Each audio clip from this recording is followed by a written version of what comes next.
Anthropic వాళ్ళ కొత్త model Fable 5 release అయిపోయింది. This model still can do these things. Number 1, biology and కెమిస్ట్రీలో మీరు అడిగే క్వశ్చన్స్ని మోస్ట్ ఆఫ్ దెమ్ని రిజెక్ట్ చేస్తుంది. ఇంతకుముందున్న మోడల్స్ కూడా biowarfare related and new virus creation లాంటి రిక్వెస్ట్లను రిజెక్ట్ చేసేవి. ఇప్పుడు మాత్రం ఈ పర్టికులర్ సేఫ్టీని బ్రాడ్గా అప్లై చేస్తున్నారు. ఈ పర్టికులర్ ఫీల్డ్లో ఏఏవి అనే ఒక వైరస్ని క్రియేట్ చేయమంటే అది క్రియేట్ చేసింది సక్సెస్ఫుల్గా. కాకపోతే ఈ వైరస్ జీన్ థెరపీలో వాడతారు. ఇది కనుక రాంగ్ హ్యాండ్స్లో పడితే దాన్ని జీన్ మోడిఫికేషన్ కూడా వాడచ్చు. Most of the biology and chemistry related క్వైరీస్ని ఈ మోడల్ రిజెక్ట్ చేస్తుంది.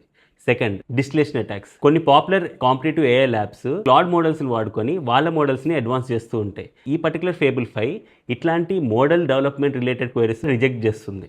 Next, cyber security related hacks. Fable 5ని మిథోస్ బేస్ మీద తయారు చేశారు. మిథోస్ మాత్రం సైబర్ సెక్యూరిటీ హ్యాక్స్ని పర్ఫామ్ చేయగలుగుతుంది. ఫేబుల్ 5ని జనరల్ పబ్లిక్ రిలీజ్ చేశారు కాబట్టి సైబర్ సెక్యూరిటీ హ్యాక్స్ని ఇది పర్ఫామ్ చేయలేదు. ఈ పర్టికులర్ సెక్యూరిటీ మెజర్స్ని వాళ్ళు ఎలా ఇంప్లిమెంట్ చేశారు అంటే they created something called safety క్లాసిఫైయర్స్.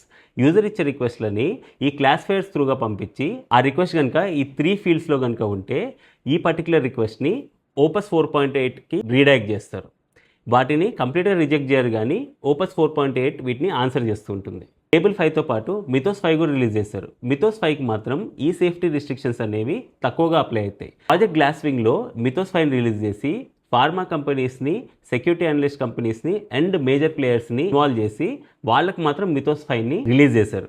Fable 5 మాత్రం అందరు పబ్లిక్కి రిలీజ్ చేశారు విత్ దీస్ సేఫ్టీ క్లాసిఫైయర్స్.